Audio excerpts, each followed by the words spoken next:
ਕਿਹੜੀ ਸੇਵਾ ਕਿਹੜਾ ਫਲ ਮੈਨੂੰ ਕਿੱਥੋਂ ਸੇਵਾ ਕਰੇ ਤਾਂ ਮਿਲੂਗਾ। ਜਦੋਂ ਦੀ ਹੋਸ਼ ਸੰਭਾਲੀ ਹੈ, ਜਦੋਂ ਦਾ ਮੈਂ ਕਹਿ ਲਈ ਸਿਆਸਤ ਮੈਂ ਕਦਮ ਵੀ ਰੱਖਿਆ, ਮੈਂ ਸਾਨੇਵਾਲ ਦੀ ਹੀ ਕੰਸਨਟਰੇਟ ਰਿਹਾ। ਇੱਥੇ ਹੀ ਮੇਰੀ ਐਕਟੀਵਿਟੀਆਂ, ਪਾਰਟੀ ਦੀਆਂ ਗਤੀਵਿਧੀਆਂ ਜੋ ਹੁੰਦੀਆਂ ਸੀ ਇਸ ਇਲਾਕੇ ਚੱਲਦੀਆਂ ਰਹੀਆਂ। ਔਰ ਇਹ ਨਹੀਂ ਮੈਂ ਜਨਮ ਭੂਮੀ ਨਾ ਕਹਾਂ, ਮੇਰੀ ਕਰਮ ਭੂਮੀ ਕਹਿ ਲਵਾਂ। ਮੈਂ ਦਾਅਵੇਦਾਰੀ ਨੂੰ ਯਕੀਨ ਵਿੱਚ ਮੰਨਦਾ ਹੋਇਆ ਸਾਨੇਵਾਲ ਦੇ ਉੱਤੇ 2 ਵਾਰੀ ਸਰਬਜੀਤ ਸਿੰਘ ਢਿੱਲੋਂ ਜਿਹੜੇ ਨੇ ਉਹ ਜੇਤੂ ਰਹੇ ਨੇ। ਔਰ ਤੁਹਾਨੂੰ ਲੱਗਦਾ ਨਹੀਂ ਵੀ ਪਾਰਟੀ ਲਈ ਇਹ ਇੱਕ ਪਿੱਪਲ ਪੱਟ ਕੇ ਨਵਾਂ ਬੂਟਾ ਲਾਉਣ ਵਾਲੇ ਦੇ ਬਰਾਬਰ ਹੋਊਗੀ ਗੱਲਬਾਤ? ਜੇ ਕਿਉਂਕਿ ਕਈ ਹਲਕੇ ਐਸੇ ਹੁੰਦੇ ਨੇ ਕਿ ਜਿੱਥੇ ਅਕਾਲੀ ਦਲ ਪਛੜਿਆ ਹੋਇਆ ਜਾਂ ਅਕਾਲੀ ਦਲ ਪਿੱਛੇ ਰਹਿ ਗਿਆ ਸੀ, ਉੱਥੇ ਵੱਡੇ ਜਰਨੈਲ ਦੀ ਲੋੜ ਹੈ। 4 ਸਾਲਾਂ 'ਚ ਲੋਕਾਂ ਦੀਆਂ ਬੜੀਆਂ ਉਮੀਦਾਂ ਸੀ, ਕਿਹੜੇ ਮੂੰਹ ਨਾਲ ਲੋਕਾਂ 'ਚ ਜਾਵਾਂਗੇ? ਇਹ ਅਕਾਲੀਆਂ ਨੇ ਦੇ ਰਾਜ 'ਚ ਵੀ ਇਨਸਾਫ ਨਹੀਂ ਮਿਲਿਆ, ਕਾਂਗਰਸ ਵੇਲੇ ਵੀ ਨਹੀਂ ਮਿਲਿਆ ਵਾਅਦਾ ਕਰਨ ਦੇ ਬਾਵਜੂਦ।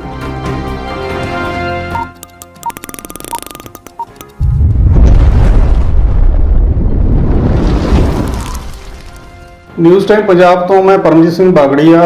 ਪੰਜਾਬ ਦੀ ਸਿਆਸਤ ਜਿਹੜੀ ਆ ਪੱਕੀ ਹੋਈ ਹੈ। 2017 ਤੋਂ ਬਾਅਦ 2022 ਦੀਆਂ ਜਿਹੜੀਆਂ ਚੋਣਾਂ ਨੇ ਉਹਨਾਂ ਦਾ ਸਮਾਂ ਨੇੜੇ ਆ ਰਿਹਾ ਹੈ। ਸਮੂਹ ਪਾਰਟੀਆਂ ਜਿਸ ਵਿੱਚ ਸ਼੍ਰੋਮਣੀ ਅਕਾਲੀ ਦਲ ਨੇ ਬਸਪਾ ਨਾਲ ਗੱਠਜੋੜ ਕਰ ਲਿਆ ਹੈ, ਨਾਲ ਹੀ ਕਾਂਗਰਸ ਆਪਣਾ ਬਚਾਅ ਦੇ ਵਿੱਚ ਲੱਗੀ ਹੋਈ ਹੈ ਤੇ ਆਮ ਆਦਮੀ ਪਾਰਟੀ ਤੀਜੀ ਧਿਰ ਵੀ ਜਿਹੜੀ ਆ ਉਹ ਮੈਦਾਨ ਵਿੱਚ ਨਿੱਤਰੀ ਹੋਈ ਹੈ ਆਪਣੀਆਂ ਸਿਆਸੀ ਸੰਭਾਵਨਾਵਾਂ ਨੂੰ ਲੈ ਕੇ। ਇਸੇ ਦੇ ਚੱਲਦਿਆਂ ਅੱਜ ਅਸੀਂ ਸਟੂਡੀਓ ਦੇ ਵਿੱਚ ਬੁਲਾਇਆ ਹੈ ਜਥੇਦਾਰ ਸੰਤਾ ਸਿੰਘ ਮੈਦਪੁਰੀ ਜੀ ਨੂੰ, ਜੋ ਕੌਮੀ ਜਨਰਲ ਸਕੱਤਰ ਨੇ ਸ਼੍ਰੋਮਣੀ ਅਕਾਲੀ ਦਲ ਬਾਦਲ ਦੇ ਤੇ ਦਿੱਲੀ ਗੁਰਦੁਆਰਾ ਪ੍ਰਬੰਧਕ ਕਮੇਟੀ ਦੇ ਮੈਂਬਰ ਨੇ SGPC ਕੋਟੇ ਦੇ ਵਿੱਚੋਂ। ਅਸੀਂ ਉਹਨਾਂ ਨਾਲ ਕਰਾਂਗੇ ਇੱਕ ਸਿਆਸੀ ਮੁੱਦਿਆਂ ਦੇ ਉੱਤੇ ਗੱਲਬਾਤ ਤੇ ਪਾਰਟੀ ਨੇ ਜੋ ਗੱਠਜੋੜ ਕੀਤਾ ਅਕਾਲੀ ਬਸਪਾ ਸਮਝੌਤਾ ਜੋ ਹੋਇਆ ਹੈ ਉਸ ਦੇ ਭਵਿੱਖ ਬਾਰੇ ਵੀ ਜਾਣਾਂਗੇ। ਨਾਲ ਹੀ ਕੁਝ ਮੁੱਦਿਆਂ ਦੇ ਉੱਤੇ ਜਿਹੜੇ ਹਾਲੇ ਵੀ ਪਰਛਾਵਾਂ ਬਣ ਕੇ ਖੜੇ ਨੇ ਅਕਾਲੀ ਦਲ ਦੇ ਉੱਤੇ, ਉਹਨਾਂ ਬਾਰੇ ਵੀ ਗੱਲਬਾਤ ਕਰਾਂਗੇ। ਜਥੇਦਾਰ ਸੰਤਾ ਸਿੰਘ ਮੈਦਪੁਰੀ ਜੀ, ਤੁਹਾਡਾ ਬਹੁਤ ਬਹੁਤ ਧੰਨਵਾਦ ਜੀ ਨਿਊਜ਼ ਟਾਈਮ ਪੰਜਾਬ ਤੋਂ ਤੁਸੀਂ ਪਹੁੰਚੇ ਹੋ। ਬਾਦਲ ਸਾਹਿਬ ਤੁਹਾਡਾ ਵੀ, ਤੁਹਾਡੇ ਚੈਨਲ ਦਾ, ਸਾਰੇ ਸਰੋਤਿਆਂ ਦਾ, ਦਰਸ਼ਕਾਂ ਦਾ ਬਹੁਤ ਬਹੁਤ ਧੰਨਵਾਦ ਜੀ। ਜਥੇਦਾਰ ਜੀ, ਬੜੀ ਲੰਬੀ ਤੁਹਾਡੀ ਘਾਲਣਾ ਰਹੀ ਹੈ। ਜਿੰਨੀ ਕੁ ਘਾਲਣਾ ਮੈਨੂੰ ਮੇਰੇ ਧਿਆਨ ਗੋਚਰੇ ਹੈ ਉਸ ਨੂੰ ਸ਼ਬਦਾਂ 'ਚ ਸਮੇਟਣਾ ਤਾਂ ਬੜਾ ਮੁਸ਼ਕਲ ਹੈ। 52 ਸਾਲ ਦਾ ਲੰਬਾ ਤੁਹਾਡੀ ਕਾਰਗੁਜ਼ਾਰੀ ਹੈ ਪਾਰਟੀ ਦੇ ਲਈ। ਬੜੇ ਤੱਤੇ ਠੰਡੇ ਦੌਰ ਵੀ ਆਏ ਅਕਾਲੀ ਦਲ ਦੇ ਉੱਤੇ, ਉਹ ਵੀ ਤੁਸੀਂ ਪਿੰਡੇ ਦੇ ਉੱਤੇ ਹੰਢਾਏ ਨੇ। ਇੱਕ ਜ਼ਮੀਨੀ ਤੌਰ 'ਤੇ ਵਿਚਰਨ ਵਾਲੇ ਆਗੂ ਵਜੋਂ ਤੁਸੀਂ ਉੱਭਰਦੇ ਰਹੇ ਹੋ। ਹਮੇਸ਼ਾ ਹੀ ਪਾਰਟੀ ਤੋਂ ਕਦੇ ਕੁਝ ਮੰਗਿਆ ਨਹੀਂ, ਜੋ ਵੀ ਪਾਰਟੀ ਨੇ ਹੁਕਮ ਕੀਤਾ ਤੁਸੀਂ ਸਿਰ ਮੱਥੇ ਮੰਨਿਆ ਔਰ ਜੇਲ੍ਹਾਂ ਤੱਕ ਵੀ ਕੱਟੀਆਂ ਨੇ। ਜੇ ਕੋਈ ਚੇਅਰਮੈਨੀ ਦਾ ਮੌਕਾ ਉਹ ਵੀ ਹੱਥ ਜੋੜ ਕੇ ਤੁਸੀਂ ਸਵੀਕਾਰ ਕੀਤੀ ਆ। ਤੇ ਮੈਂ ਬਹੁਤਾ ਪਿਛੋਕੜ 'ਤੇ ਨਾ ਜਾਂਦਾ ਹੋਇਆ ਤਾਜ਼ਾ ਹਾਲਾਤ ਦੇ ਉੱਤੇ ਆਉਂਦੇ ਆ ਕਿ ਸ਼੍ਰੋਮਣੀ ਅਕਾਲੀ ਦਲ ਨੇ ਹੁਣ ਲੜਾਈ ਲੜਨ ਦੀ ਜਿਹੜਾ ਪੈਂਤੜਾ ਬਦਲਿਆ BSP ਨਾਲ ਸਮਝੌਤਾ ਕਰਨ ਦੇ, ਉਹ ਅਕਾਲੀ ਦਲ ਨੂੰ ਤੁਸੀਂ ਕੀ ਸਮਝਦੇ ਹੋ ਵੀ ਕਿੰਨਾ ਕੁ ਲਾਹੇਵੰਦ ਰਹੇਗਾ? ਬਾਗੜੀਆ ਜੀ, ਮੈਂ ਅੱਜ ਦੇ ਸਮੇਂ ਦੀ ਗੱਲ ਕਰੀਏ, ਕਿਉਂਕਿ ਚੋਣਾਂ 2022 ਦੀਆਂ ਵਿਧਾਨ ਸਭਾ ਦੀਆਂ ਨੇੜੇ ਨੇ। ਇਹ ਕੇਵਲ ਚੋਣਾਂ ਦਾ ਮੁੱਖ ਰੱਖ ਕੇ ਤਾਂ ਹਰ ਸਮਝੌਤਾ ਪਾਰਟੀਆਂ ਕਰਦੀਆਂ ਨੇ, ਕਿਉਂਕਿ ਚੋਣਾਂ ਜਿੱਤਣ ਦਾ ਮਨਸੂਬਾ ਹੁੰਦਾ। ਬਿਲਕੁਲ। ਪਰ ਇਹ ਜਿਹੜਾ ਬਹੁਜਨ ਸਮਾਜ ਪਾਰਟੀ ਤੇ ਸ਼੍ਰੋਮਣੀ ਅਕਾਲੀ ਦਲ ਸਿਧਾਂਤਕ ਤੌਰ ਤੇ ਵੀ ਮੇਲ ਖਾਂਦੀਆਂ ਨੇ, ਕਿਉਂਕਿ ਅਸੀਂ ਜ਼ਮੀਨ ਨਾਲ ਜੁੜੇ ਉਹ ਲੋਕ ਹਾਂ। ਭਾਵੇਂ ਬਹੁਜਨ ਸਮਾਜ ਪਾਰਟੀ ਹੈ, ਭਾਵੇਂ ਅਕਾਲੀ ਦਲ ਦੇ, ਜਿਹੜੇ ਲੋਕਾਂ ਦੀ ਹਰ ਔਖ ਸੌਖ ਨੂੰ ਨੇੜੇ ਹੋ ਕੇ ਜ਼ਮੀਨੀ ਹਕੀਕਤ ਜਾਣਦੇ ਹੋਏ ਸਮਝਦੇ ਨੇ। ਔਰ ਉਹਦੇ ਸੰਬੰਧ ਵਿੱਚ ਇਹ ਦੋਨੋਂ ਪਾਰਟੀਆਂ ਆਪੋ ਆਪਣੇ ਮੁੱਦੇ ਬਣਾਉਂਦੀਆਂ ਨੇ, ਏਜੰਡੇ ਤਿਆਰ ਕਰਦੀਆਂ ਨੇ। ਚੋਣਾਂ 'ਚ ਉਹਨਾਂ ਏਜੰਡਿਆਂ ਤੇ ਮੁੱਦਿਆਂ ਤੇ ਚੋਣਾਂ ਲੜੀਆਂ ਜਾਂਦੀਆਂ ਨੇ। ਫਿਰ ਉਹਨਾਂ ਦੀ ਪੂਰਤੀ ਵੀ ਲੋਕਾਂ ਦੀਆਂ ਇੱਛਾਵਾਂ ਦੇ ਮੁਤਾਬਕ ਕੀਤੀ ਜਾਂਦੀ ਹੈ। ਮੈਂ ਬੇਨਤੀ ਕਰਾਂ ਕਿ ਇਹ ਪਹਿਲਾ ਵਾਰੀ ਸਮਝੌਤਾ ਨਹੀਂ ਸਾਡਾ। 1996 ਵਿੱਚ ਵੀ ਜਦੋਂ ਪਾਰਲੀਮੈਂਟ ਦੀ ਚੋਣ ਹੋਈ ਹੈ ਲੋਕ ਸਭਾ ਦੀ, ਉਦੋਂ ਵੀ ਬਹੁਜਨ ਸਮਾਜ ਪਾਰਟੀ ਨਾਲ ਸਾਡਾ ਸ਼੍ਰੋਮਣੀ ਅਕਾਲੀ ਦਲ ਦਾ ਸਮਝੌਤਾ ਹੋਇਆ ਔਰ ਉਹਦੇ ਵਿੱਚ ਬਹੁਤ ਵਧੀਆ ਸਾਡੀ ਜਿੱਤ ਜਿਹੜੀ ਦਰਜ ਕੀਤੀ ਹੈ ਦੋਨੋਂ ਗੱਠਜੋੜ ਨੇ। 13 ਪਾਰਲੀਮੈਂਟ ਦੇ ਲੋਕ ਸਭਾ ਦੇ ਹਲਕਿਆਂ ਵਿੱਚੋਂ 11 ਗੱਠਜੋੜ ਜਿੱਤਿਆ ਔਰ ਉਹਦੇ ਵਿੱਚੋਂ ਬਹੁਤ ਵਧੀਆ ਸਾਡੀ ਕਾਰਗੁਜ਼ਾਰੀ ਵਰਕਰਾਂ ਨੇ ਬੜੇ ਚਾਅ ਦੇ ਨਾਲ, ਇੰਨਾ ਬੜਾ ਆਪਸ ਵਿੱਚ ਤਾਲਮੇਲ ਹੈ ਬੈਠਦਾ ਹੈ। ਔਰ ਕਿਉਂਕਿ ਜ਼ਿਆਦਾ ਰੂਰਲ ਬੈਕਗਰਾਊਂਡ ਦੇ ਸਾਡੇ ਵਰਕਰ ਔਰ ਸ਼ਹਿਰਾਂ 'ਚ ਵੀ ਜਿਹੜੇ ਸਾਡੇ ਵਰਕਰ ਨੇ, ਭਾਵੇਂ ਅਕਾਲੀ ਦਲ ਦੇ ਭਾਵੇਂ ਬਹੁਜਨ ਸਮਾਜ ਪਾਰਟੀ ਦੇ, ਉਹਨਾਂ ਦਾ ਮੇਲ ਵੈਸੇ ਵੀ ਸਿਧਾਂਤਕ ਤੌਰ ਤੇ ਵੀ ਕਹਿ ਲਈਏ, ਸਮਾਜਿਕ ਤੌਰ ਤੇ ਵੀ ਬੜਾ ਦੇਰ ਦਾ ਚੱਲਿਆ ਆਉਂਦਾ ਹੈ। ਇਹ ਸਿਆਸੀ ਜਿਹੜੀ ਸਾਂਝ ਮੁੜ ਕੇ ਕਿਉਂਕਿ ਸਾਡੀ ਪਈ ਹੈ ਔਰ ਪਾਈ ਹੈ, ਕਿਉਂ ਨਾ ਅੱਜ ਪੰਜਾਬ ਦੇ ਜੋ ਜੇ ਹਾਲਾਤ ਨੇ, ਇਹ ਹਾਲਾਤ ਵੀ ਮੰਗ ਕਰਦੇ ਸੀ। ਪੰਜਾਬ ਦੇ ਲੋਕਾਂ ਦੀ ਇੱਛਾ ਵੀ ਸੀ ਵੀ ਸ਼੍ਰੋਮਣੀ ਅਕਾਲੀ ਦਲ ਇੱਕ ਉਸ ਪਾਰਟੀ ਨਾਲ ਗੱਠਜੋੜ ਕਰੇ, ਹੱਥ ਮਿਲਾਵੇ ਜਿਹੜੀਆਂ ਸਾਡੀਆਂ ਮੁੱਢਲੀਆਂ ਲੋੜਾਂ ਨੂੰ ਬੜੇ ਨਜ਼ਦੀਕ ਹੋ ਕੇ ਜਾਣਦੇ ਨੇ, ਸਮਝਦੇ ਨੇ, ਜਿੰਨੀ ਹਕੀਕਤ ਸਾਡੀ ਜਾਣਦੇ ਨੇ। ਉਹਦੇ ਲਈ ਇਹ ਸਮਝੌਤਾ ਹੋਇਆ ਔਰ ਇਹ ਮੈਨੂੰ ਆਸ ਹੈ ਕਿ ਜਿਹੜਾ ਸਮਝੌਤਾ ਹੈ ਬੀਬੀ ਮਾਇਆਵਤੀ ਤੇ ਸਰ ਸੁਖਬੀਰ ਸਿੰਘ ਬਾਦਲ ਜੀ ਦੇ ਵਿਚਕਾਰ ਹੋਇਆ ਤੇ ਸਰਦਾਰ ਪ੍ਰਕਾਸ਼ ਸਿੰਘ ਬਾਦਲ ਜੀ ਨੇ ਅਸ਼ੀਰਵਾਦ ਦਿੱਤਾ ਬੀਬਾ ਜੀ ਨੂੰ, ਤੇ ਇਸ ਸਮਝੌਤੇ ਨੂੰ ਸਾਰੇ ਲੋਕਾਂ ਨੇ, ਪੰਜਾਬ ਦਿਆਂ ਨੇ ਬੜੇ ਚਾਅ ਦੇ ਨਾਲ ਦੋਨੋਂ ਪਾਰਟੀਆਂ ਦੇ ਵਰਕਰਾਂ ਤੇ ਆਗੂਆਂ ਨੇ ਪ੍ਰਵਾਨ ਕੀਤਾ ਔਰ ਜਦੋਂ ਇਹ ਭਾਵੇਂ ਸੀਟਾਂ ਦੀ ਵੀ ਲੈ ਤੇ ਹੋ ਗਈ, ਅੱਜ 20 ਸੀਟਾਂ ਉਹਨਾਂ ਨੂੰ ਦਿੱਤੀਆਂ ਗਈਆਂ ਨੇ ਔਰ ਉਹਨਾਂ ਨੇ ਪ੍ਰਵਾਨ ਕੀਤੀਆਂ ਔਰ ਦੋਨੋਂ ਪਾਰਟੀਆਂ ਨੇ ਆਪੋ ਆਪਣੇ ਵਰਕਰਾਂ ਨੂੰ ਜੋ ਜ਼ਾਬਤੇ 'ਚ ਰਹਿ ਕੇ ਇੱਕ ਦੂਜੇ ਦੀ ਮਦਦ ਕਰਨ ਦਾ, ਇੱਕ ਦੂਜੇ ਨੂੰ ਕੋਆਪਰੇਟ ਕਰਨ ਦਾ ਜੋ ਆਦੇਸ਼ ਦਿੱਤਾ, ਉਹਦੀ ਪਾਲਣਾ ਵੀ ਦੋਨੋਂ ਪਾਰਟੀਆਂ ਦੇ ਆਗੂ ਤੇ ਵਰਕਰ ਕਰ ਰਹੇ ਨੇ। ਪਰ ਜਥੇਦਾਰ ਜੀ, ਜੋ ਪਹਿਲਾਂ 96 ਦੇ ਵਿੱਚ 97 ਦੀਆਂ ਚੋਣਾਂ ਲੈ ਕੇ ਸਮਝੌਤਾ ਹੋਇਆ ਸੀ, ਉਸ ਵੇਲੇ ਬਸਪਾ ਦੀ ਲਹਿਰ ਸੀ, ਬਸਪਾ ਦਾ ਮੌਜੂਦ ਆਧਾਰ ਸੀ ਔਰ ਬਸਪਾ ਦੀ ਅਗਵਾਈ ਜਿਹੜੀ ਆ ਸਾਫ ਸ੍ਰੀ ਕਾਂਸ਼ੀ ਰਾਮ ਕਰ ਰਹੇ ਸੀ। ਪਰ ਹੁਣ ਜਿਹੜੇ ਹਾਲਾਤ ਬਿਲਕੁਲ ਵੱਖਰੇ ਨੇ। ਹੁਣ ਜਿਹੜਾ ਬਸਪਾ ਦਾ ਆਧਾਰ ਬੜੇ ਵੱਡੇ ਪੱਧਰ ਤੇ ਖੁਰਿਆ ਪਿਛਲੇ ਇਲੈਕਸ਼ਨਾਂ ਦੇ ਵਿੱਚ। ਹੁਣ ਅਕਾਲੀ ਦਲ ਕਿਵੇਂ ਆਸ ਕਰ ਰਿਹਾ ਵੀ ਸਾਨੂੰ ਉਸ ਰੂਪ ਦੇ ਵਿੱਚ ਉਹਨਾਂ ਫਾਇਦਾ ਜਿਹੜਾ ਟਰਾਂਸਫਰ ਹੋ ਜਾਏਗਾ ਵੋਟ ਦੇ ਰੂਪ ਦੇ ਵਿੱਚ, ਸਾਡਾ ਗੱਠਜੋੜ ਜਿਹੜਾ ਪਹਿਲਾਂ ਵਾਰੀ ਜਿਹੜੀ ਜਿੱਤ ਦੁਹਰਾ ਸਕੇਗਾ। ਮੈਂ ਇੱਕ ਬੇਨਤੀ ਵੀ ਕਰਾਂ ਤੁਹਾਡੇ ਨਾਲ ਸਾਂਝੀ। ਇੱਕ ਲੋਕਾਂ ਦੀ ਇੱਕ ਪਰਸੈਪਸ਼ਨ ਹੈ, ਇੱਕ ਧਾਰਨਾ ਬਣੀ ਹੈ, ਆਮ ਵੀ ਹਕੀਕਤ ਵੀ ਹੈ, ਮੈਂ ਕਹਿ ਲਵਾਂ ਕਿ ਜੇ ਅਕਾਲੀ ਦਲ ਦੀ ਗੱਲ ਕਿੱਥੇ ਚੱਲਦੀ ਹੈ, ਸ਼੍ਰੋਮਣੀ ਅਕਾਲੀ ਦਲ ਸਹਿਜ ਸੁਭਾਅ ਸਮਝ ਲੈਂਦਾ ਵੀ ਇਹ ਪੰਜਾਬੀਆਂ ਦੀ, ਸਿੱਖਾਂ ਦੀ, ਕਿਸਾਨਾਂ ਦੀ, ਮਜ਼ਦੂਰਾਂ ਦੀ ਇੱਕੋ ਪਾਰਟੀ ਹੈ ਔਰ ਜਦੋਂ ਭਾਰਤੀ ਜਨਤਾ ਪਾਰਟੀ ਦਾ ਨਾਂ ਆਉਂਦਾ ਉਹਦੇ ਸਮਝ ਲੈਂਦੇ ਕਿ ਵੀ ਵੱਡੀ ਸਾਡੀ ਕਮਿਊਨਿਟੀ ਹਿੰਦੂ ਭਰਾ, ਉਹਨਾਂ ਦੀ ਨੁਮਾਇੰਦਾ ਕਰਨ ਵਾਲੀ ਪਾਰਟੀ ਹੈ। ਇਹ ਪਰਸੈਪਸ਼ਨ ਬਣੀ ਹੋਈ ਹੈ ਔਰ ਬਹੁਜਨ ਸਮਾਜ ਪਾਰਟੀ ਇਹ ਹੈ ਕਿਉਂਕਿ ਇਹ ਬਦਲਦੇ 2-3 ਨਾਵਾਂ ਤੋਂ ਬਾਅਦ ਬਹੁਜਨ ਸਮਾਜ ਪਾਰਟੀ ਬਣੀ। ਕਿਸੇ ਮੌਕੇ DS4 ਸੀ ਇਹਦਾ ਨਾਂ, ਇਸ ਤੋਂ ਪਹਿਲਾਂ ਇਹਦਾ ਹੋਰ ਨਾਂ ਸੀਗਾ। ਇਹ ਉਸੇ ਤਰ੍ਹਾਂ ਹੀ ਇਹ ਧਾਰਨਾ ਲੋਕਾਂ 'ਚ ਬਣੀ ਹੈ ਕਿ ਇਹ ਜੋ ਦਲਿਤ ਵਰਗ ਹੈ ਜਿਹੜਾ, ਉਹਦੀ ਨੁਮਾਇੰਦਾ ਸਿਆਸੀ ਜਮਾਤ ਹੈ। ਹੁਣ ਜਿਹੜਾ ਦਲਿਤ ਵਰਗ ਹੈ ਅੱਜ ਪੰਜਾਬ ਦੇ ਵਿੱਚ 35-36% ਦੇ ਕਰੀਬ ਹੈ। ਬਿਲਕੁਲ। ਔਰ ਉਹ ਕਹਿ ਲਈਏ ਵੀ ਭਾਵੇਂ ਵੱਖ-ਵੱਖ ਪਾਰਟੀਆਂ 'ਚ ਵੰਡਿਆ ਆਇਆ ਸੀ, ਇੱਥੇ ਜਿਹੜੀ ਤੁਸੀਂ ਜ਼ਿਕਰ ਕੀਤਾ ਕਿ ਜਿਹੜੀ ਬਾਬੂ ਕਾਂਸ਼ੀ ਰਾਮ ਜੀ ਵੇਲੇ ਪਾਰਟੀ ਦੀ, ਬਹੁਜਨ ਸਮਾਜ ਪਾਰਟੀ ਦੀ ਚੜ੍ਹਤੀ ਜਾਂ ਵੇਵ ਸੀ ਪੰਜਾਬ ਵਿੱਚ, ਉਹ ਅੱਜ ਹੋਣੀ ਨਹੀਂ।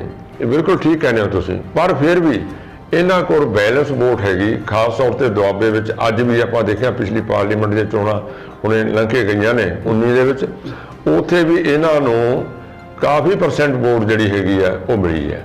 ਔਰ ਕਹਿ ਲਈਏ ਵੀ ਦੁਆਬੇ ਦੇ ਵਿੱਚ ਇਹਨਾਂ ਨੂੰ ਸੀਟਾਂ ਦਿੱਤੀਆਂ ਗਈਆਂ ਨੇ, ਮਾਝੇ 'ਚ ਵੀ ਦਿੱਤੀਆਂ ਗਈਆਂ ਨੇ, ਮਾਲਵੇ 'ਚ ਵੀ ਦਿੱਤੀਆਂ ਗਈਆਂ ਨੇ। ਔਰ ਉੱਥੇ ਜਿੱਥੇ ਕਿ ਇਹਨਾਂ ਦਾ ਕਿਸੇ ਮੌਕੇ ਵੱਡਾ ਆਧਾਰ ਵੀ ਹੁੰਦਾ ਸੀ ਤੇ ਲੋਕਾਂ ਦੀ ਇਹ ਮੰਗ ਵੀ ਸੀ ਵੀ ਇੱਥੋਂ ਜੇ ਬਹੁਜਨ ਸਮਾਜ ਪਾਰਟੀ ਦਾ ਉਮੀਦਵਾਰ ਆਵੇ ਤਾਂ ਅਸੀਂ ਦੂਜੀ ਜਿਹੜੀ ਵੋਟ ਦੂਜੇ ਪਾਸੇ, ਭਾਵੇਂ ਕਾਂਗਰਸ ਗਈ ਹੈ, ਭਾਵੇਂ ਹੋਰ ਪਾਰਟੀਆਂ ਵੱਲ ਗਈ ਹੈ, ਉਹ ਮੁੜ ਕੇ ਬਹੁਜਨ ਸਮਾਜ ਪਾਰਟੀ ਵੱਲ ਮੁੜੇਗੀ। ਜਥੇਦਾਰ ਜੀ, ਲਾਸਟ ਟਾਈਮ ਚਾਹੇ ਤੁਹਾਨੂੰ ਮੌਕੇ ਦੇ ਉੱਤੇ ਜ਼ਿੰਮੇਵਾਰੀ ਮਿਲੀ ਸੀ, ਹਲਕਾ ਵੀ ਅਚਾਨਕ ਦਿੱਤਾ ਗਿਆ ਸੀ, ਤੁਹਾਡਾ ਵੀ ਗਿਲਾ ਰਿਹਾ ਹੋਵੇਗਾ ਕਿ ਬਹੁਤਾ ਮੈਨੂੰ ਵਿਚਰਨ ਦਾ ਮੌਕਾ ਕੰਸਨਟ੍ਰੇਟ ਹੋ ਕੇ ਉਹ ਸੀਟ ਤੇ ਨਹੀਂ ਮਿਲਿਆ ਤੇ ਰਿਜ਼ਲਟ ਵੀ ਉਸ ਤਰ੍ਹਾਂ ਸੀ, ਉਸ ਤਰ੍ਹਾਂ ਹਾਲਾਤ ਵੀ ਬਦਲੇ ਸੀ, ਤੀਸਰੀ ਧਿਰ ਵੀ ਲੋਕਾਂ ਦੀ ਹਵਾ ਜਿਹੜੀ ਸੀ ਉਹਦੇ ਵੱਲ ਹੈਗੀ ਸੀ ਤੇ ਤੁਸੀਂ ਚਲੋ ਪਾਰਟੀ ਲਈ ਜਿੰਨਾ ਕੁ ਵੀ ਮੌਕਾ ਮਿਲਿਆ ਕੰਮ ਕਰਕੇ ਦਿਖਾਇਆ ਸਮਰਾਲਾ ਸੀਟ ਤੋਂ। ਤੇ ਹੁਣ ਜਿਹੜਾ ਤੁਹਾਡਾ ਕੀ ਮੰਨਣਾ ਵੀ ਤੁਹਾਨੂੰ ਪਾਰਟੀ ਨੇ ਆਫਰ ਵੀ ਕੀਤਾ ਸੀ ਸਮਰਾਲਾ ਸੀਟ, ਤੁਸੀਂ ਕਿਸੇ ਨਾ ਕਿਸੇ ਕਾਰਨ ਕਰਕੇ ਸ਼ਾਇਦ ਉੱਥੋਂ ਮਨ ਨਹੀਂ ਬਣਾ ਸਕੇ ਆਪਣਾ, ਤੇ ਜੇ ਉੱਥੋਂ ਮਨ ਨਹੀਂ ਬਣਾ ਸਕੇ ਤਾਂ ਫਿਰ ਤੁਹਾਡਾ ਅਗਲਾ ਨਿਸ਼ਾਨਾ ਜਾਂ ਕੋਈ ਸੀਟ ਜਾਂ ਕੋਈ ਇੱਛਤ ਤੌਰ ਦੇ ਉੱਤੇ ਤੁਹਾਡਾ ਏਰੀਆ ਜਾਂ ਸੀਟ ਕਿਹੜੀ ਕਹੀ ਜਾ ਸਕਦੀ ਹੈ? ਦੇਖੋ ਜੀ, ਮੈਂ ਜਦੋਂ ਬੰਦਾ ਸਿਆਸਤ 'ਚ ਆਉਂਦਾ ਹੈ, ਜਦੋਂ ਸਾਡੇ ਵੇਲੇ ਅਸੀਂ ਸਿਆਸਤ 'ਚ ਆਏ ਸੀ ਉਦੋਂ ਗੱਲਾਂ ਕੁਝ ਹੋਰ ਸੀ। ਠੀਕ ਹੈ। ਉਦੋਂ ਸੇਵਾ ਪਹਿਲਾਂ ਸੀ ਤੇ ਉਹਦਾ ਸੇਵਾ ਫਲ ਬਾਅਦ ਸੀ। ਹੁਣ ਅੱਜ ਉਦੋਂ ਉਲਟ ਹੋ ਗਈ ਗੱਲ। ਅੱਜ ਕਹਿੰਦੇ ਕਿ ਕਿਹੜੀ ਸੇਵਾ, ਕਿਹੜਾ ਫਲ ਮੈਨੂੰ ਕਿੱਥੋਂ ਸੇਵਾ ਕਰੇ ਤਾਂ ਮਿਲੂਗਾ। ਅੱਛਾ ਜੀ। ਮੈਂ ਅੱਜ ਦੀ ਇਹ ਗੱਲ ਜਿਹੜੀ ਬੇਨਤੀ ਪ੍ਰਧਾਨ ਸਾਹਿਬ ਨੂੰ ਵੀ ਕੀਤੀ ਹੈ, ਸਰਦਾਰ ਸੁਖਬੀਰ ਸਿੰਘ ਬਾਦਲ ਜੀ ਨੂੰ, ਸਾਡੇ ਆਗੂ ਸਾਹਿਬਾਨਾਂ ਨੂੰ, ਸਾਰਿਆਂ ਨੂੰ, ਹਾਈ ਕਮਾਂਡ ਨੂੰ, ਕਿ ਮੇਰੀ ਹੋਮ ਜਿਹੜੀ ਕੰਸਟੀਚੁਐਂਸੀ ਉਹ ਸਾਹਨੇਵਾਲ ਹੈ। ਕਿਉਂਕਿ ਮੈਂ ਜਦੋਂ ਦੀ ਹੋਸ਼ ਸੰਭਾਲੀ ਹੈ, ਜਦੋਂ ਦਾ ਮੈਂ ਕਹਿ ਲਈ ਸਿਆਸਤ 'ਚ ਮੈਂ ਕਦਮ ਵੀ ਰੱਖਿਆ, ਮੈਂ ਸਾਹਨੇਵਾਲ ਦੀ ਹੀ ਕੰਸਨਟਰੇਟ ਰਿਹਾ। ਇੱਥੇ ਹੀ ਮੇਰੀ ਐਕਟੀਵਿਟੀਆਂ ਪਾਰਟੀ ਦੀਆਂ ਗਤੀਵਿਧੀਆਂ ਜੋ ਹੁੰਦੀਆਂ ਸੀ ਇਸ ਇਲਾਕੇ ਚੱਲਦੀਆਂ ਰਹੀਆਂ। ਔਰ ਇਹ ਨਹੀਂ ਮੈਂ ਜਨਮ ਭੂਮੀ ਨਾ ਕਹਾ, ਮੇਰੀ ਕਰਮ ਭੂਮੀ ਕਹਿ ਲਵਾਂ ਮੈਂ। ਠੀਕ ਹੈ। ਔਰ ਇਸ ਲਈ ਮੈਂ ਪ੍ਰਧਾਨ ਸਾਹਿਬ ਕੋ ਤੇ ਮਜੀਠੀਆ ਸਾਹਿਬ ਕੋ ਪਹਿਲਾਂ ਗੁਜ਼ਾਰਿਸ਼ ਕੀਤੀ ਹੈ ਕਿ ਮੈਨੂੰ ਮੇਰੀ ਕਰਮ ਭੂਮੀ ਦੀ ਸੇਵਾ ਕਰਨ ਦਾ ਮੈਨੂੰ ਮੌਕਾ ਦਿਓ। ਤੇ ਮੈਂ ਆਪਣੀ ਦਾਅਵੇਦਾਰੀ ਵੀ ਹਾਈ ਕਮਾਂਡ ਕੋ ਰੱਖੀ ਹੈ ਤੇ ਮੈਨੂੰ ਆਸ ਹੈ ਕਿ ਪ੍ਰਧਾਨ ਸਾਹਿਬ ਮੇਰੀ ਬੇਨਤੀ ਕਬੂਲਣਗੇ ਔਰ ਜ਼ਰੂਰ ਮੈਨੂੰ ਇਸ ਮੌਕਾ ਇਸ ਸੇਵਾ ਕਰਨ ਦਾ ਦੇਵਾਂਗੇ। ਮੈਨੂੰ ਬਹੁਤ ਸਾਰੇ ਪੁਰਾਣੇ ਸਾਡੇ ਸਾਥੀ ਔਰ ਅੱਜ ਵੀ ਜਿਹੜੇ ਉਹ ਇਸ ਗੱਲ ਦੀ ਆਸ ਲਈ ਬੈਠੇ ਨੇ ਕਿ ਕਦੋਂ ਸਾਡੇ ਜਿਹੜੇ ਪੁਰਾਣੇ ਵਰਕਰ ਨੇ ਉਹਨਾਂ ਦੀ ਵਰਕਰ ਨਵਾਜ਼ੀ ਪਾਰਟੀ ਕਰੂਗੀ। ਔਰ ਮੈਂ ਇਸ ਆਪਣੀ ਦਾਅਵੇਦਾਰੀ ਨੂੰ ਯਕੀਨ ਵਿੱਚ ਮੰਨਦਾ ਹੋਇਆ ਕਿ ਪ੍ਰਧਾਨ ਸਾਹਿਬ ਤੇ ਹਾਈ ਕਮਾਂਡ ਮੇਰੀ ਇਸ ਬੇਨਤੀ ਨੂੰ ਕਬੂਲਣਗੇ ਤੇ ਮੈਨੂੰ ਮੌਕਾ ਦੇਣਗੇ। ਤੁਸੀਂ ਤਾਂ ਜਿਹੜੀ ਦਾਅਵੇਦਾਰੀ ਨੂੰ ਯਕੀਨ ਕਰੀ ਬੈਠੇ ਹੋ, ਤੁਹਾਡਾ ਬਣਦਾ ਵੀ ਆ, ਪਰ ਤੁਹਾਨੂੰ ਲੱਗਦਾ ਨਹੀਂ ਤੁਸੀਂ 52 ਸਾਲ ਪਾਰਟੀ ਦੇ ਵਿੱਚ ਵਿਚਰੇ ਹੋ। ਸਾਹਨੇਵਾਲ ਦੇ ਉੱਤੇ 2 ਵਾਰੀ ਸਰਬਜੀਤ ਸਿੰਘ ਢਿੱਲੋਂ ਜਿਹੜੇ ਨੇ ਉਹ ਜੇਤੂ ਰਹੇ ਨੇ, ਬਹੁਤ ਮਹੱਤਵਪੂਰਨ ਉਹਦਾ ਵੀ ਪਾਰਟੀ ਨੇ ਉਹਨਾਂ ਨੂੰ ਦੇ ਰੱਖਿਆ PWD ਮਿਨਿਸਟਰ ਤੱਕ। ਔਰ ਤੁਹਾਨੂੰ ਲੱਗਦਾ ਨਹੀਂ ਵੀ ਪਾਰਟੀ ਲਈ ਇਹ ਇੱਕ ਪਿੱਪਲ ਪੱਟ ਕੇ ਨਵਾਂ ਬੂਟਾ ਲਾਉਣ ਵਾਲੇ ਦੇ ਬਰਾਬਰ ਹੋਊਗੀ ਗੱਲਬਾਤ ਜੇ ਫੈਸਲਾ ਲਓ? ਨਹੀਂ, ਤੁਹਾਡੀ ਗੱਲ ਆਪਣੇ ਤੌਰ ਤੇ ਠੀਕ ਹੈ, ਪਰ ਕਿਉਂਕਿ ਕਈ ਹਲਕੇ ਐਸੇ ਹੁੰਦੇ ਨੇ, ਕਈ ਲੀਡਰ ਐਸੇ ਹੁੰਦੇ ਨੇ, ਕਈ ਉਹ ਸੈਕਟਰ ਹੁੰਦੇ ਨੇ ਜਿੱਥੇ ਉਸ ਚੋਣਾਂ ਦੀ ਜੰਗ ਵਿੱਚ ਵੱਡੇ ਜਰਨੈਲ ਨੂੰ ਭੇਜਣਾ ਪੈਂਦਾ। ਇਸ ਕਰਕੇ ਉਹਨਾਂ ਦਾ ਕੱਦ ਨੋ ਡਾਊਟ ਕਿ ਵੱਡਾ ਹੈ। ਉਹ ਇੱਥੋਂ ਕਿਉਂਕਿ ਮੈਨੂੰ ਸੇਵਾ ਤਾਂ ਕਰਨ ਦਾ ਮੌਕਾ ਜਦੋਂ ਮਿਲਣਾ, ਉਹਨਾਂ ਨੂੰ ਸੇਵਾ ਵੱਡੀ ਕਿਤੇ ਐਸੇ ਮੋਰਚੇ 'ਚ ਮਿਲਣੀ ਹੈ, ਜਗ੍ਹਾ ਤੇ ਮਿਲਣੀ ਹੈ ਕਿ ਜਿੱਥੇ ਅਕਾਲੀ ਦਲ ਪਛੜਿਆ ਹੋਇਆ ਜਾਂ ਅਕਾਲੀ ਦਲ ਪਿੱਛੇ ਰਹਿ ਗਿਆ ਸੀ, ਉੱਥੇ ਵੱਡੇ ਜਰਨੈਲ ਦੀ ਲੋੜ ਹੈ, ਉੱਥੇ ਪਾਰਟੀ ਉਹਨਾਂ ਦੀ ਡਿਊਟੀ ਲਾ ਸਕਦੀ ਹੈ। ਇਹ ਤਾਂ ਆਪਸ ਵਿੱਚ ਐਡਜਸਟਮੈਂਟ ਆ ਸਾਡੀ। ਪਰ ਮੈਨੂੰ ਕਿਉਂਕਿ ਮੇਰੇ ਵਰਗੇ ਇੱਕ ਸਧਾਰਨ ਜੋ ਵਰਕਰ ਪਾਰਟੀ ਦਾ ਭਾਵੇਂ ਲੰਮਾ ਸਮਾਂ ਕੀਤੀ, ਮੈਂ ਅੱਜ ਵੀ ਇੱਕ ਸਧਾਰਨ ਵਰਕਰ ਦੇ ਤੌਰ ਤੇ ਇੱਕ ਕਹਿ ਲਈਏ ਮੈਂ ਗਰੋਂ ਧਰਤੀ ਨਾਲ ਜੁੜਿਆ ਹੋਇਆ ਵਰਕਰ ਹਾਂ। ਔਰ ਮੈਨੂੰ ਆਸ ਹੈ ਕਿ ਇੱਥੋਂ ਦੇ ਜਿਹੜੇ ਲੋਕਾਂ ਦੀ ਚਾਹਤ ਹੈ ਔਰ ਮੈਂ ਪ੍ਰਧਾਨ ਸਾਹਿਬ ਦੇ ਧਿਆਨ 'ਚ ਵੀ ਲੈਂਦੀ ਹੈ ਤੇ ਮੇਰੀ ਉਹਨਾਂ ਦੀ ਚਾਹਤ ਔਰ ਮੇਰੀ ਜਿਹੜੀ ਬੇਨਤੀ ਹੈ ਜ਼ਰੂਰ ਪ੍ਰਧਾਨ ਸਾਹਿਬ ਕਬੂਲਣਗੇ।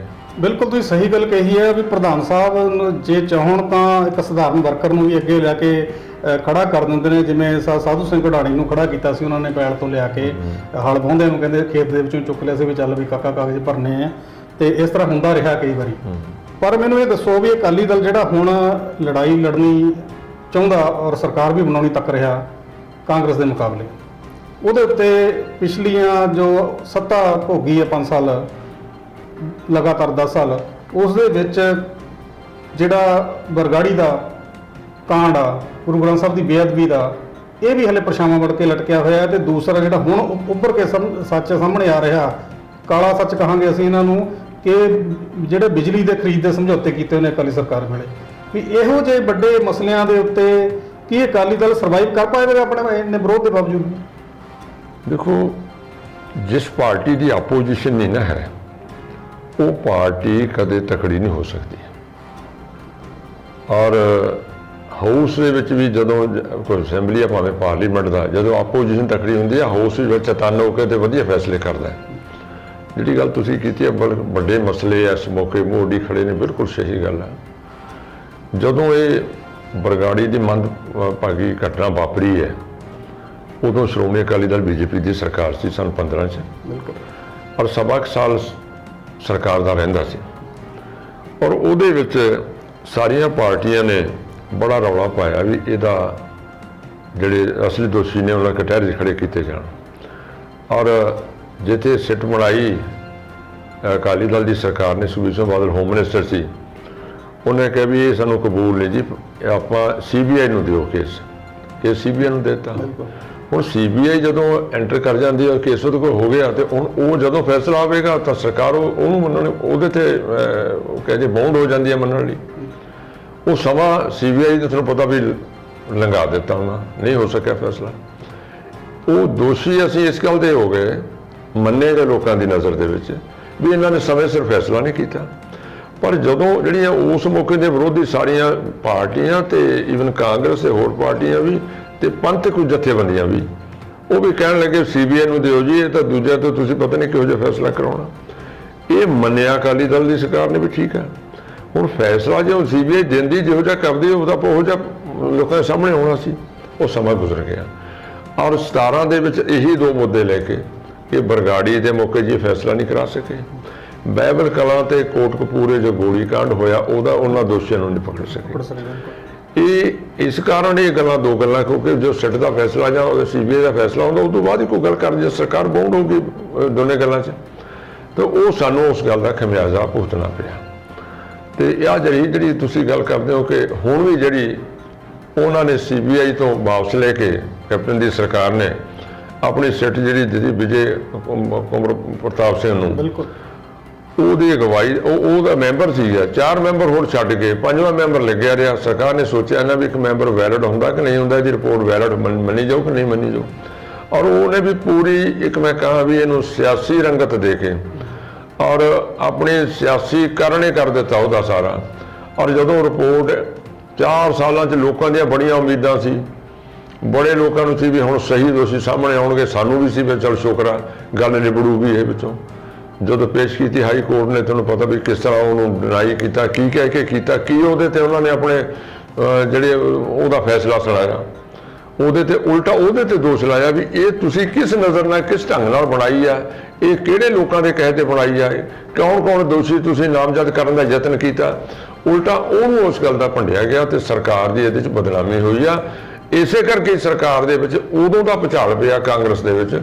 ਆ ਭਾਵੇਂ ਸੁਖਜਿੰਦਰ ਸਿੰਘ ਰੰਧਾਵਾ ਹੋਇਆ, ਹੋਰ ਜਿਹੜੇ ਉਹਨਾਂ ਦੇ ਮੰਤਰੀ ਨੇ, ਇਸ ਕਰਕੇ ਵੀ ਕਿਹੜੇ ਮੂੰਹ ਨਾਲ ਲੋਕਾਂ 'ਚ ਜਾਵਾਂਗੇ। ਇਹ ਮੁੱਦਾ ਤਾਂ ਲੈ ਕੇ ਅਸੀਂ ਵੀ ਬੇਅਦਬੀ ਦਾ ਤਾਂ ਅਸੀਂ ਵੀ ਅਕਾਲੀ ਰਾਜ ਮੌਕੇ ਆ ਜੀ ਕਰ ਨਹੀਂ ਸਕੇ, ਦੋਸ਼ੀਆਂ ਨੂੰ ਫੜ ਨਹੀਂ ਸਕੇ, ਅਸੀਂ ਕਿਹੜਾ ਫੜ ਲਿਆ, ਅਸੀਂ 4 ਸਾਲਾਂ 'ਚ ਕੀ ਕੀਤਾ। ਤੇ ਸਰ ਜੀ ਇਹ ਦੋਨਾਂ ਪਾਰਟੀਆਂ ਤੇ ਆ ਗਿਆ ਐਲੀਗੇਸ਼ਨ ਕਿ ਅਕਾਲੀਆਂ ਨੇ ਦੇ ਰਾਜ 'ਚ ਵੀ ਇਨਸਾਫ ਨਹੀਂ ਮਿਲਿਆ ਗੁਰੂ ਸਾਹਿਬ ਦੀ ਬੇਅਦਬੀ ਦਾ, ਔਰ ਬਰਗਾੜੀ ਕਾਂਡ ਦੇ ਵਿੱਚ ਉਹ ਸ਼ਹੀਦ ਹੋਏ ਨੇ, ਕਾਂਗਰਸ ਵੇਲੇ ਵੀ ਨਹੀਂ ਮਿਲਿਆ ਵਾਅਦਾ ਕਰਨ ਦੇ ਬਾਵਜੂਦ। ਤੇ ਹੁਣ ਕੀ ਕਾਰਨ ਆ ਕਿ ਲੋਕ ਇਹ ਦੋ ਪਾਰਟੀਆਂ ਨੂੰ ਹੀ ਦੁਬਾਰਾ ਪਰਖਣਗੇ? ਨਹੀਂ, ਇਹ ਦੇਖੋ, ਇਹ ਮੈਂ ਪਹਿਲਾਂ ਬੇਨਤੀ ਕੀਤੀ ਸੀ, ਮੰਦਭਾਗੀ ਘਟਨਾ ਵਾਪਰੀ ਹੈ ਜਿਹਦੇ ਕਰਕੇ ਉਹ ਸਾਰਾ ਇਹ ਐਪੀਸੋਡ ਚੱਲਦਾ ਰਿਹਾ। ਬੜਾ ਦੁਖਦਾਇਕ ਕਹਿ ਲਈਏ ਸਾਡੀ ਦਰਦਮਈ ਕਹਾਣੀ ਹੈ। ਔਰ ਇਹ ਉਦੋਂ ਅਕਾਲੀ ਦਲ ਵੀ ਇਸ ਗੱਲ ਦੀ ਬੜਾ ਚਿੰਤਾ ਸੀ ਵੀ ਕਿਵੇਂ ਨਾ ਕਿਵੇਂ ਅਸੀਂ ਨਿਬੇੜ ਸਕੀਏ, ਪਰ ਜਦੋਂ ਪਹਿਲਾਂ ਬੇਨਤੀ ਕੀਤੀ CBI ਪਾਸੇ ਨੂੰ ਤੋੜ ਦਿੱਤਾ ਤਾਂ ਲੰਬਾ ਪੈ ਗਿਆ ਕੰਮ। ਹੁਣ ਇਹਨਾਂ ਕੋਲ ਤਾਂ 4.5 ਸਾਲ ਤੱਕ ਗੁਜ਼ਰ ਗਏ, ਇਹਨਾਂ ਕੋਲ ਤੁਸੀਂ ਆਪਣੀ ਸਿੱਟ ਬਣਾਈ ਸੀ ਆਪਣੇ ਢੰਗ ਨਾਲ, ਉਹਨੂੰ ਫੈਸਲਾ 2 ਸਾਲ 'ਚ ਵੀ ਕਰਾ ਸਕਦੇ ਸੀ, ਪਹਿਲੇ ਸਾਲ 'ਚ ਵੀ ਕਰਾ ਸਕਦੇ ਸੀ। ਹੁਣ ਵੀ ਤਾਂ ਕੋਰਟ ਨੇ ਕਿਹਾ ਵੀ ਵਿਦਿਨ 6 ਮੰਥ ਤੁਸੀਂ ਇਹਦਾ ਕਰਕੇ ਸਾਨੂੰ ਨਿਬੇੜਾ ਕਰਕੇ ਦਿਓ। ਤੇ ਇਹ ਟਾਈਮ ਬਾਉਂਡ ਕਿਉਂ ਨਾ ਕੀਤੀ, ਔਰ ਨਾਲ ਦੇ ਮੈਂਬਰ ਕਿਉਂ ਛੱਡ ਗਏ? ਕਿਉਂਕਿ ਉੱਥੇ ਮਨਮਾਨੀ ਕਰੀ ਗਿਆ IG ਸਾਹਿਬ, ਮਨਮਾਨੀ ਕਰੀ ਗਏ। ਉਹ ਮਨਮਾਨੀ ਦਾ ਕਾਰਨ ਹੈ ਕਿ ਮੈਂ ਇੱਥੇ ਕਿਹਨੂੰ ਨਾਮਜ਼ਦ ਕਰਾਂ, ਇੱਥੇ ਮੈਂ ਕਿਹਦੀ ਕੀ ਸਟੇਟਮੈਂਟ ਲਵਾਂ, ਉੱਥੇ ਹੁਣ ਕੀ ਕਹਾਂ। ਹਾਈ ਕੋਰਟ ਨੇ ਸਾਰੀਆਂ ਗੱਲਾਂ ਜਦੋਂ ਇਹ ਦੇਖੀਆਂ, ਉਹ ਇਸ ਕਰਕੇ ਜਵਾਬ ਰਿਜੈਕਟ ਕਰ ਦਿੱਤਾ ਵੀ ਬਿਲਕੁਲ ਇਹ ਤੁਸੀਂ ਜਿਹੜੀ ਪੂਰੀ ਸਿਆਸਤ ਤੋਂ ਪ੍ਰੇਰਿਤ ਇਹ ਤੁਹਾਡੀ ਰਿਪੋਰਟ ਹੈ, ਇਹਨੂੰ ਬਿਲਕੁਲ ਨਹੀਂ ਮੰਨਿਆ ਜਾ ਸਕਦਾ। ਨਵੀਂ ਸਿੱਟ ਬਣੇ। ਬੜਾ ਵੱਡਾ ਹੌਟ ਇਸ਼ੂ ਹੈ ਇਹ, ਕਿਉਂਕਿ ਮਾਲਵੇ ਦੇ ਵਿੱਚ ਅਕਾਲੀ ਦਲ ਨੇ ਪਹਿਲਾਂ ਵੀ ਮਾਰ ਖਾਧੀ ਆ। ਮਾਝੇ ਤੇ ਯਾਰ ਦੁਆਬੇ ਨੇ ਖਾਸ ਤੌਰ ਤੇ ਅਕਾਲੀ ਦਲ ਨੂੰ ਥੋੜਾ ਜਿਹਾ ਬਚਾਇਆ ਸੀ। ਪਹਿਲੀ ਵਾਰੀ ਹੋਣਾ ਤੁਸੀਂ ਵੀ ਜਾਣਦੇ ਹੋਵੋਗੇ ਕਿ ਅਕਾਲੀ ਦਲ ਜਿਹੜਾ ਵਿਰੋਧੀ ਧਿਰ ਦੇ ਵਿੱਚ ਨਹੀਂ ਬੈਠ ਸਕਿਆ, ਇੰਨੀ ਪਤਲੀ ਹਾਲਤ ਜਿਹੜੀ ਹੋ ਗਈ ਸੀ ਇਹਨਾਂ ਮੁੱਦਿਆਂ ਨੂੰ ਲੈ ਕੇ। ਉਹ ਮੁੱਦੇ ਹਲੇ ਵੀ ਜਵਲੰਤ ਨੇ, ਉਵੇਂ ਦੀ ਉਵੇਂ ਜਿਉਂਦੇ ਨੇ। ਤੁਸੀਂ ਕੀ ਸਮਝਦੇ ਹੋ ਵੀ ਜੇ 2-4% ਜਿਹੜੀ ਵੋਟ ਆ BSP ਤੁਹਾਨੂੰ ਮਿਲ ਜਾਊਗੀ, ਜਿਹੜੀ ਸਿੱਖ ਸੈਂਟੀਮੈਂਟ ਵੋਟ ਆ ਅਕਾਲੀ ਦਲ ਤੋਂ, ਉਹ ਨਹੀਂ ਲੰਘੇ ਜਾਊਗੀ? ਨਹੀਂ, ਦੇਖੋ, ਲੋਕ ਹਕੀਕਤ ਸਮਝੇ ਨੇ। ਜਦੋਂ ਬਰਗਾੜੀ ਕਾਂਡ ਹੋਇਆ ਜੀ, ਉਹ ਦੋਸ਼ੀ ਜਿਹੜੇ ਜਿਨ੍ਹਾਂ ਦਾ 6 ਨਾਂ ਹੁਣ ਤੁਹਾਡੇ ਸਾਹਮਣੇ ਆਇਆ, ਇੱਕ ਬੰਦਾ ਜੇਲ੍ਹ 'ਚ ਹੀ ਉਹਦਾ ਮਰ ਗਿਆ, ਬਾਕੀ ਫੜੇ ਹੋਏ ਨੇ, ਕੋਈ ਜਵਾਨਤਾ ਲਾ ਰਿਹਾ ਜਿਨ੍ਹਾਂ ਨੇ ਉਹ ਕਾਂਡ ਕੀਤਾ ਸੀ। ਫਿਰ ਜਿਹੜੇ ਪੁਲਿਸ ਵਾਲੇ ਸੀ, ਉਹ ਪੁਲਿਸ ਵਾਲਿਆਂ ਦੇ ਕੇਸ ਦਰਜ ਹੋਏ ਨੇ, ਉਹ ਚੱਲਦੇ ਨੇ ਸਾਰੇ। ਇਹ ਠੀਕ ਹੈ, ਸਾਡੇ ਕੋਲ ਸਮਾਂ ਘੱਟ ਸੀ, ਨਿਕਲ ਗਿਆ ਇਹਨਾਂ ਕੋਲ ਸੀ, ਇਹਨਾਂ ਨੇ ਜਿੰਨਾ ਕੀਤਾ ਤੁਹਾਡੇ ਲੋਕਾਂ ਦੇ ਸਾਹਮਣੇ ਆ। ਪਰ ਜਿਹੜੀ ਇਹਨਾਂ ਨੇ ਰਿਪੋਰਟ ਕੋਟਕਪੂਰੇ ਵਾਲੀ ਗੋਲੀ ਕਾਂਡ ਦੀ ਆ, ਉਹਦੇ ਤੇ ਜਿਹੜਾ ਨਜ਼ਰੀਆ ਲੋਕਾਂ ਦੇ ਸਾਹਮਣੇ ਆਇਆ ਵੀ ਇਹਨਾਂ ਨੇ ਬੇਈਮਾਨੀ ਕੀਤੀ ਹੈ, ਫੈਸਲਾ ਨਹੀਂ ਕੀਤਾ, ਇਹਨਾਂ ਨੇ ਤਾਂ ਆਪਣੀ ਰਾਜਨੀਤੀ ਕੀਤੀ ਹੈ। ਔਰ ਇਹਨੂੰ ਇੰਨਾ ਲਿੰਗਰ ਔਨ ਕਰ ਗਏ ਤਾਂ ਕਿ ਵੋਟਾਂ ਦੇ ਨੇੜੇ ਜਾ ਕੇ ਅਸੀਂ ਚਲਾਈਏ, ਇਹ ਦੋਸ਼ੀ ਬਣ ਜਾਣ ਤੇ ਅਸੀਂ ਜਿੱਤ ਜਾਈਏ। ਸਿਰਫ ਇਹਦੇ ਤੇ ਰਾਜਨੀਤੀ ਹੋਈ ਆ।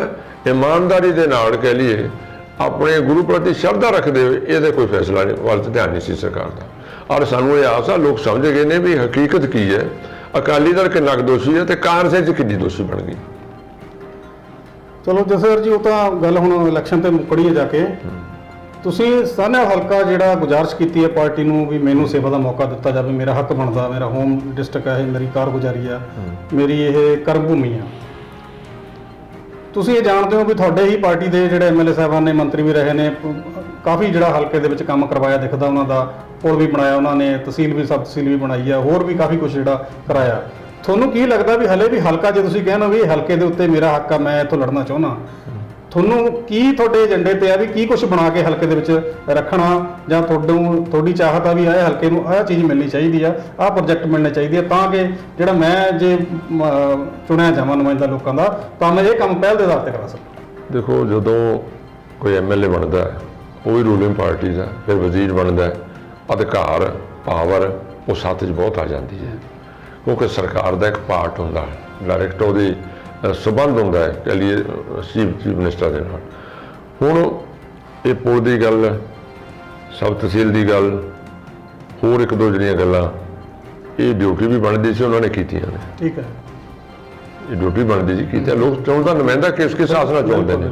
ਪਰ ਮੈਂ ਮਹਿਸੂਸ ਕਰਦਾ ਅਜੇ ਵੀ, ਮੈਂ ਜਦੋਂ ਵੀ ਦੇਖਦਾ ਆ ਜਿਹੜੀ ਰਾਹੋਂ ਰੋਡ ਦੇ ਉੱਤੇ ਇੱਥੇ ਰੌਲਾ 6-7 ਸਾਲ ਦਾ ਚੱਲਿਆ ਆਉਂਦਾ, ਪਈ ਜਾਂਦਾ। ਹੁਣ ਇਹਦੇ 'ਚ ਕਈ ਵਾਰੀ ਇਹ ਬਣ ਵੀ ਗਈ, ਇਹਦਾ ਸੀਵਰੇਜ ਵੀ ਲਿੰਕ ਕਰ ਲਿਆ, ਉਹਦਾ ਪਤਾ ਨਹੀਂ ਕੀ ਹੋਇਆ। ਮੈਂ ਕਿਉਂਕਿ ਇਹਦੇ ਨੇੜੇ ਉਹਨੂੰ ਦੇਖਿਆ, ਪਰ ਮੈਂ ਲੋਕਾਂ ਦੀਆਂ ਉੱਥੇ ਜਾ ਕੇ ਜਿਹੜੀ ਗੱਲਾਂ ਸੁਣੀਆਂ ਨੇ, ਇਹ ਆ ਵੀ ਕਿ ਇਹ ਕਿਹੜੇ ਪ੍ਰੋਜੈਕਟ ਹੈ, ਅਸੀਂ ਇਹਦੇ ਨਾਲ ਲੱਗਦਾ ਲਿੰਕ ਅੱਗੇ ਪੁਲ ਵੀ ਬਣਾ ਦਿੱਤਾ ਭਾਵੇਂ ਸਰਕਾਰ ਨੇ, ਜਿਹੜਾ ਰਾਹੋਂ ਨੂੰ ਜਾਂਦਾ ਆਪਣੇ ਦਰਿਆ ਦੇ ਉੱਤੇ। ਪਰ ਇਹ ਜਿਹੜਾ ਸੜਕ ਚੌਂਕ ਤੋਂ ਲਾ ਕੇ ਜੋਧੇਹਾਲ ਤੋਂ ਜਿਹੜੀ ਰਾਹੋਂ ਰੋਡ ਹੈ, ਇਹਦੇ ਜਿਹੜੇ ਬਸਣ ਵਾਲੇ ਆਲੇ ਦੁਆਲੇ ਦੇ ਲੋਕ ਨੇ, ਔਰ ਜਿਹੜੇ ਇਹਦੇ 'ਚ ਲੰਘਣ ਵਾਲੇ ਨੇ, ਉਹ ਇੰਨੇ ਕੁ ਦੁਖੀ ਨੇ।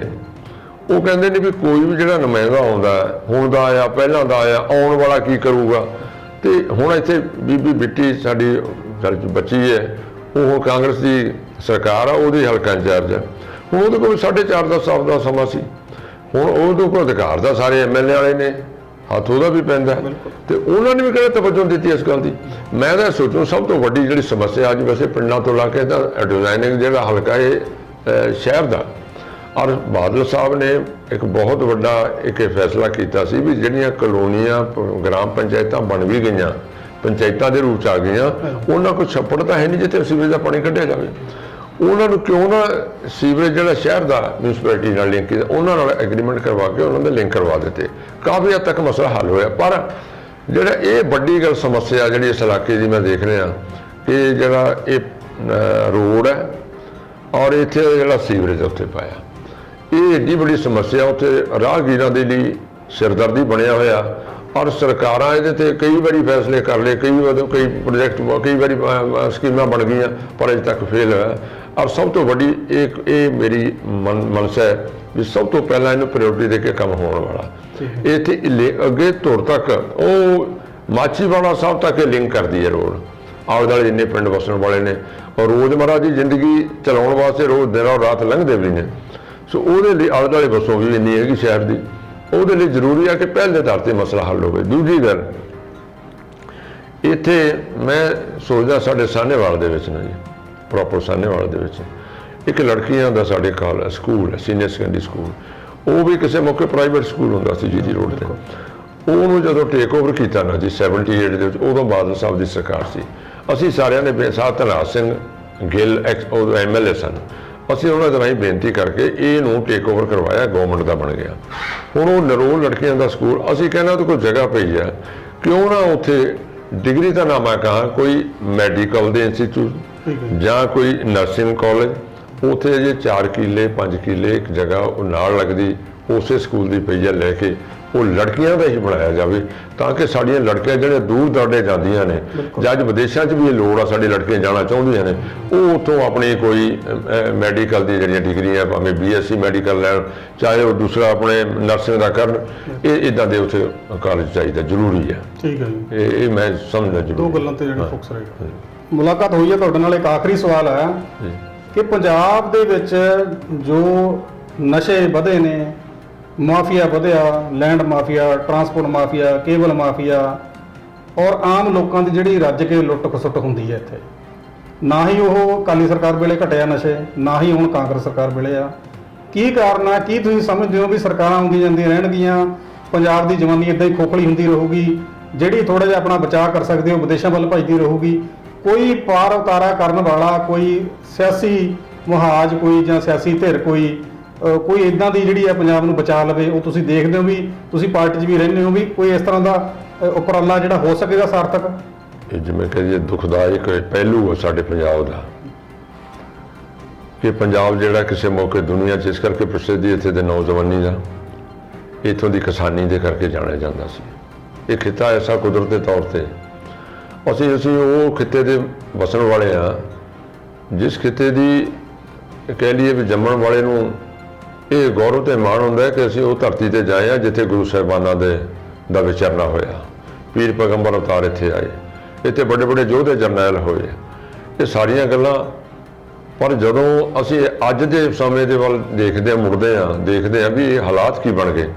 ਇੱਕ ਤਾਂ ਬਾਰਡਰ ਸਟੇਟ ਹੈ, ਕਿਉਂਕਿ ਸਾਡੇ ਗੁਆਂਢੀ ਰਾਜ ਨਾਲ ਚੰਗੇ ਸੁਖਾਵੇਂ ਕਦੇ ਵੀ ਸੰਬੰਧ ਬੜੀ ਦੇਰ ਦੇ ਨਹੀਂ ਬਣੇ, ਔਰ ਉਹ ਇਸ ਗੱਲ ਦਾ ਹਮੇਸ਼ਾ ਲਾਹਾ ਤੇ ਫਾਇਦਾ ਲੈਂਦੇ ਰਹੇ ਜਿਹੜੇ ਕੁਝ ਗਲਤ ਅਨਸਰ ਹੁੰਦੇ ਸਮਾਜ ਦੇ ਵਿੱਚ ਰਹਿੰਦੇ ਨੇ ਜੀ।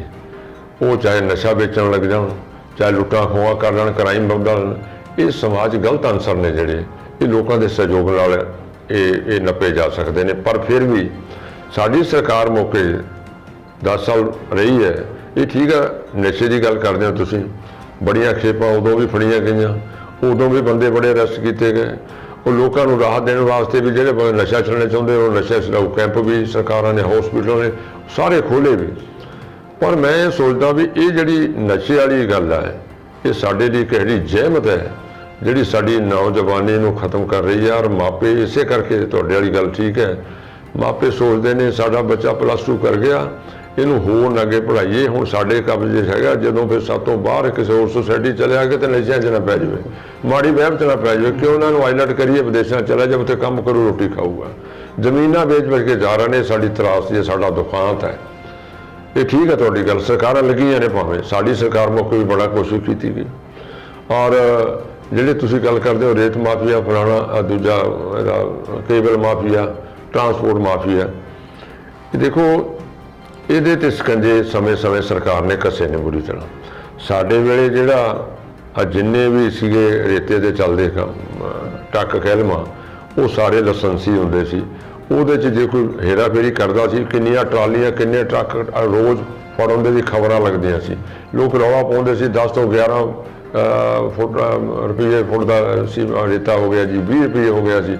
ਤੇ ਸਰਕਾਰ ਹਰ ਤਰ੍ਹਾਂ ਦੀ ਸਕੀਮਾਂ ਪਲਾਨਾਂ ਬਣਾਉਂਦੀ ਰਹਿੰਦੀ ਸੀ ਵੀ ਕੀ ਕੀਤਾ ਜਾਵੇ, ਕਿਉਂਕਿ ਇੱਕ ਹੈਗੀ ਆਪਣੇ ਜਿਹੜੇ ਗ੍ਰੀਨ ਟ੍ਰਿਬਿਊਨਲ ਆ ਸੈਂਟਰ ਗਵਰਨਮੈਂਟ ਦਾ, ਸਰਕਾਰ ਨੇ ਤਾਂ ਵੀ ਵਿਉਂਤਬੰਦੀ ਬਣਾ ਲਈ ਸੀ ਕਿ ਜਿਹੜੇ ਦਰਿਆ ਨੇ ਬਾਹਰੋਂ ਕਿਤੇ ਨਾ ਮਿੱਟੀ ਰੇਤਾ ਪੱਟਿਆ ਜਾਵੇ, ਲਿਆ ਜਾਵੇ ਵਿਦਨ ਜਿਹੜੀ ਉਹਦੀ ਬਾਉਂਡਰੀ ਹੈ ਅੰਦਰ ਉਹਦੇ ਪਾਣੀ ਦੇ ਵਿੱਚੋਂ ਉਹ ਜਿਹੜਾ ਰੇਤਾ ਕੱਢਿਆ ਜਾਵੇ, ਕਿਉਂਕਿ ਉਹ ਤਾਂ ਇੱਕ ਪਾਣੀ ਆਇਆ ਤੇ ਬਰਾਬਰ ਹੋ ਜਾਂਦਾ, ਨਾਲੇ ਤਾਂ ਡੂੰਘਾ ਹੁੰਦਾ ਰਹੇ, ਜਦੋਂ ਭਰ ਜਾਂਦਾ ਬਰਸਾਤ ਆ ਜਾਂਦੀ ਹੈ ਉਛਲ ਜਾਂਦਾ, ਆਲੇ ਦੁਆਲੇ ਦੀਆਂ ਫਸਲਾਂ ਦਾ ਨੁਕਸਾਨ ਕਰਦਾ ਨਾਲੇ।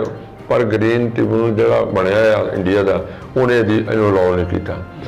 ਪਰ ਜਿਵੇਂ ਕਹਿੰਦੇ ਨੇ ਹੁਣ ਆਲੇ ਦੁਆਲੇ ਖੇਤਾਂ ਵਾਲੇ ਵੀ ਕਈ ਸੱਜਣ ਉਹਨੂੰ ਵੀ ਵਿਚਾਰੇ ਮਜਬੂਰ ਹੋ ਜਾਂਦੇ ਸੀ ਲੈਣਾ ਤਾਂ ਲਾਇਸੈਂਸ 2 ਜਾਂ 4 ਕਿੱਲੇ ਦਾ ਕਿਸੇ ਨੇ ਆਪਣੀ ਲੈ ਲਈ, ਉਹ ਜਿਹੜੀ ਲੈਣੀ ਆ ਖੱਡ, ਤੇ ਉਹਨੇ 2-3 ਕਿੱਲੇ ਹੋਰ ਨਾਲ ਨਜਾਇਜ਼ ਵਰਤ ਲੈਣੇ।